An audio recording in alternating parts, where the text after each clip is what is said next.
Hello friends, मैं इस video के अंदर जो सीरीज मेरी चल रही है कि डिफरेंट सिचुएशन क्रिएट करके मैं आईटीसी के ऊपर डिस्कस कर रहा हूँ कि इसकी सिचुएशन के अंदर आप आईटीसी क्लेम कर पाएंगे या नहीं, आपकी एलिजिबिलिटी है या नहीं। उसी सीरीज में एक इम्पॉर्टेंट टॉपिक लेकर आया हूँ मैं कि कंपनी में अगर कोई स्टाफ ट्रेवलिंग पर जाता है, टूर एंड ट्रेवल के ऊपर जाता है, तो उसको ट्रेवलिंग एक्सपेंसेस के आईटीसी उसको मिलेंगे या नहीं मिलेंगे, उसके ऊपर डिस्कस कर रहे हैं। सेक्शन 16 कहता है कि कोई भी फर्दरेंस ऑफ बिजनेस, उसके लिए अगर कोई रजिस्टर्ड पर्सन कोई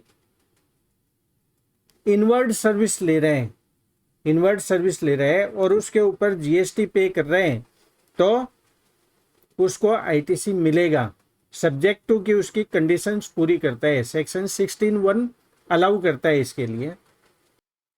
तो ट्रेवलिंग एक्सपेंसेज हैं, वो भी उसके जो एक्सपेंसेज है उसके ऊपर अगर आईटीसी पे जीएसटी पे किए हैं तो वो आईटीसी क्लेम कर सकते हैं, किसी भी प्रकार की उसमें कोई रिस्ट्रिक्शंस नहीं है।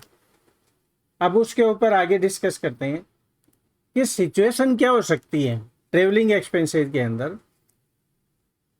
कोई मान लीजिए ए लिमिटेड है, मैसर्स ए लिमिटेड, उसका स्टाफ है, वो बिजनेस टूर के ऊपर गए हैं, बिजनेस टूर अलाउ है।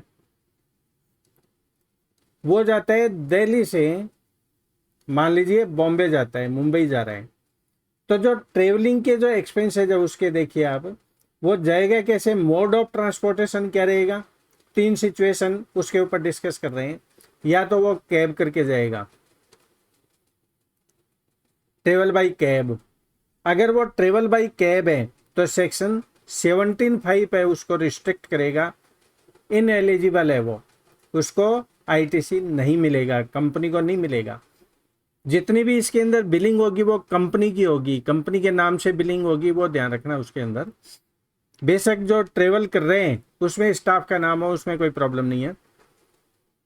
सेकेंड सिचुएशन आती है कि travel by train in AC coach, उसका आईटीसी उसको मिलेगा, किसी भी प्रकार की उसमें बाउंडेशन नहीं है। थर्ड सिचुएशन है, अगर वो बाई ट्रेवल एयर करते हैं, ट्रेवल बाई एयर करते हैं, तो उसकी एलिजिबिलिटी बनती है, वो आईटीसी क्लेम कर सकते हैं। तो पहला कंफ्यूजन है वो अपना क्लियर हो गया है कि वो बाई मोड ऑफ ट्रांसपोर्टेशन क्या रहेगा उसका।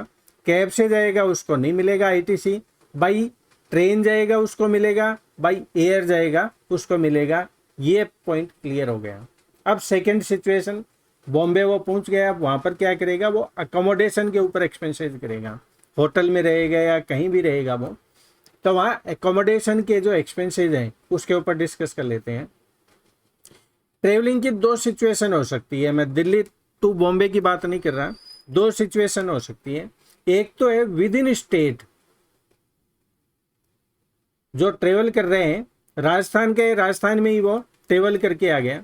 सेकंड सिचुएशन है वो आउट ऑफ स्टेट, मीन्स कि जहाँ पर वो रजिस्टर्ड है उस स्टेट से बाहर दूसरे स्टेट में जाकर वो ट्रेवल करते हैं, या जहाँ पर जो डीलर है या जो कंपनी है जहाँ पर रजिस्टर्ड है उसी स्टेट में उसका स्टाफ या उसका एम्प्लॉई है, वो ट्रेवल करके आ जाता है। 2 डिफरेंट सिचुएशन हो गई।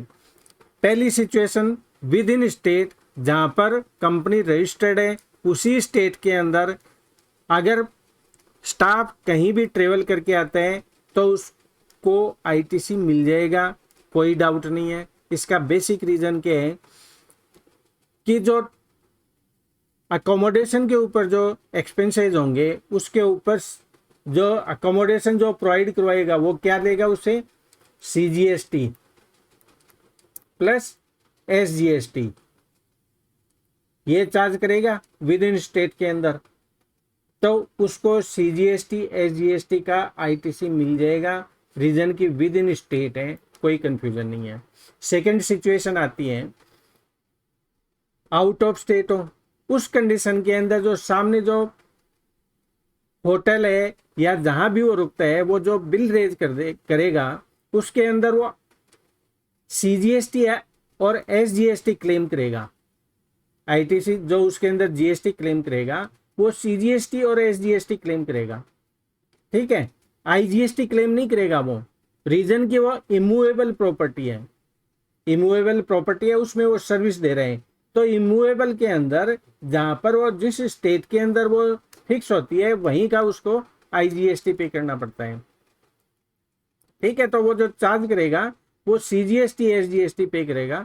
तो उस कंडीशन में सपोज जो आपकी कंपनी है वो दिल्ली के अंदर है, ठीक है, आपको जो जीएसटी क्लेम जो आप कर सकते हो, जो सीजीएसटी या आईजीएसटी कर सकते, सीजीएसटी और एसजीएसटी कर सकते हो विद इन स्टेट, और डिफरेंट स्टेट से अगर कोई करता है तो आईजीएसटी आप क्लेम कर सकते हैं।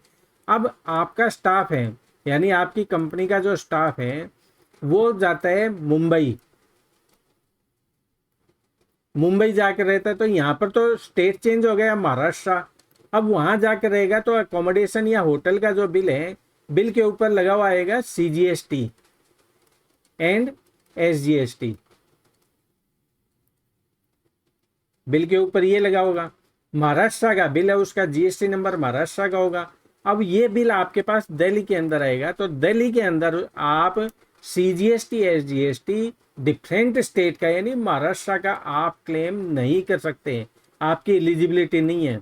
क्यों? स्टेट क्रॉस होने के बाद सिर्फ आप आईटीसी क्लेम कर सकते हैं, सॉरी आईजीएसटी क्लेम कर सकते हैं, सीजीएसटी एसजीएसटी नहीं कर पाएंगे क्योंकि स्टेट ही चेंज हो गया है, उसके अंदर आपकी एलिजिबिलिटी नहीं बनेगी। हाँ, एक सिचुएशन हो सकती है कि आपकी दिल्ली के अलावा अगर महाराष्ट्र में भी आपकी ब्रांच है सपोज, तो उस सिचुएशन में आपकी कंपनी के नाम से जो बिल आएगा आप उसको महाराष्ट्र में क्लेम कर लो, वो पॉसिबल सिचुएशन हो सकती है।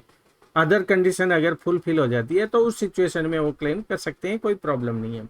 लेकिन दिल्ली के अंदर आप रजिस्टर्ड है तो आप महाराष्ट्र से जो अकोमोडेशन का बिल आपके पास आएगा उसमें सीजीएसटी एसजीएसटी वो आप क्लेम नहीं कर पाएंगे। तो ये मेरी ओपिनियन थी, इसके ऊपर मैंने आपसे डिस्कस किया। इसमें अगर कोई भी कंफ्यूजन है आप बताइए, कमेंट्स के अंदर डालिए, हम उस पर डिस्कस करेंगे। आप अगर कोई डिफरेंट ओपिनियन रखते हैं तो वो भी इसके अंदर डालिए, उस पर भी कंसिडर करेंगे, डिस्कस करेंगे। तो मैं सोच रहा हूँ एक इम्पॉर्टेंट जो कन्फ्यूजन था माइंड के अंदर वो क्लियर हुआ होगा। और मेरा वीडियो अगर आपको पसंद आए तो आप अपने फ्रेंड्स से भी शेयर करिए और मेरा चैनल सब्सक्राइब करिए। Thank you very much.